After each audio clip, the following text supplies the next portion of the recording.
What if I told you that for centuries, science has kind of been looking at the universe with one eye closed? Today, we're going to unpack a really provocative prediction that suggests we might be missing half of reality this whole time.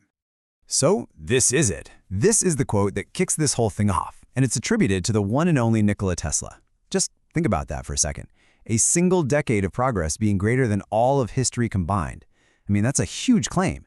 What could he possibly have meant by non-physical phenomena? Let's try and piece this puzzle together.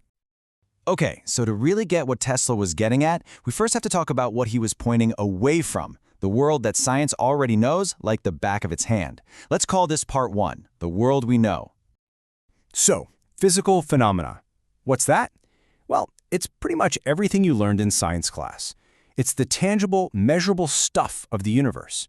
I think the best way to look at it is like this. It's the universe's hardware. The circuits, the chips, the physical bits and pieces that make it all run.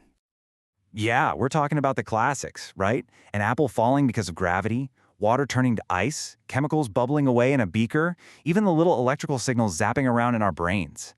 Our entire modern world is built on understanding this stuff because the scientific method is perfectly designed for it. It's repeatable, it's measurable, and it gives us predictable results. But, and this is the really mind-bending part of Tesla's idea, all of that incredible knowledge, everything we've built, might only be half the picture. It's kind of like we've become the world's best computer engineers. We've mastered every circuit and every wire, but we have absolutely no idea that software even exists. All right, so if that's only half the story, let's step into the other half of reality. This is part two, the world we don't really know yet, the mysterious realm of non-physical phenomena. Exactly. So if the physical world is the hardware, then the non-physical stuff, well, that's the software. It's the part of reality that doesn't have any mass, you can't pin it down to a specific location. It's like the invisible code that could be running the whole show. So what does this software actually look like? Well, the biggest one is consciousness itself, your sense of you, the actual experience of hearing my voice right now. Where is that? You can't point to it. Or what about a thought? The idea of a tree is non-physical, but your intention can make your very physical body go and plant one. This is also where we find things like intuition, that gut feeling, and the incredibly powerful placebo effect, where pure belief can create real physical change in the body. And this distinction, it's everything. Science can hook you up to a machine and measure your brain activity when you're happy. That's the physical hardware doing its thing. But it has no way to measure the experience of happiness itself. That's the intangible software. You see the problem? We become experts at reading the hardware's diagnostic report while basically ignoring the program it's running. Which brings us right back to Tesla's absolutely massive claim. How on earth could studying this abstract-sounding software spark a revolution bigger than everything that's ever come before? For that real aha moment, we need an analogy. Let's try a little thought experiment that I think makes this whole idea just click. Okay, here it is. Imagine a group of brilliant scientists who live their entire lives inside a super advanced video game. And they are brilliant, but they have one massive blind spot. They have no clue they're in a game. So what would their science look like in there? Well, at first, they'd master the game's physics, gravity, how things bounce off each other, all of it. But then, one day, they'd start noticing things that just don't fit their rules. And eventually, they'd discover evidence of the player, some kind of consciousness from outside their world, influencing things. And suddenly, their entire focus would shift. Their new mission? To study the player's intention. What do they want? Why are they doing what they're doing?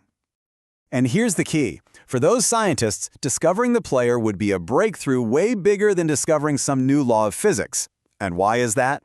Because for the first time, they'd be studying the cause, not just the effect.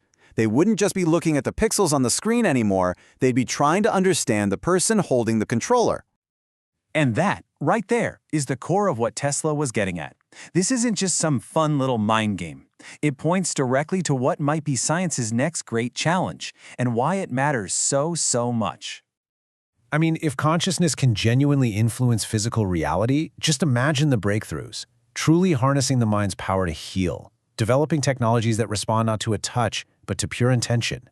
It might even be the missing piece to finally cracking the bizarre mysteries of quantum physics, where the act of just looking at something already seems to change the outcome. Okay, but this begs a huge question, right? If this is so potentially game-changing, Why isn't every scientist on the planet working on this stuff? Well, the answer really boils down to one giant roadblock. It's called the measurement problem. See, science demands objective data, but how do you stick a ruler on a subjective feeling? How do you put intention into a test tube and get a number? Our scientific method is an absolute masterpiece for things you can repeat over and over for objective data. But it just kind of short-circuits when it runs into unique, subjective experiences. And that's exactly why these topics have so often been pushed aside, called philosophy or even pseudoscience. It's not because they aren't real, but because our current tools just weren't built to study them. So you see, the challenge Tesla laid down, it wasn't just about exploring a new field of study. It was really a call to evolve science itself, to invent entirely new tools and methods that can actually explore these profound mysteries of our inner world. Which brings us all the way back to our video game and leaves us with one last big question to think about. In our incredible quest to understand reality, are we just getting better and better at analyzing the pixels while completely missing the player holding the controller?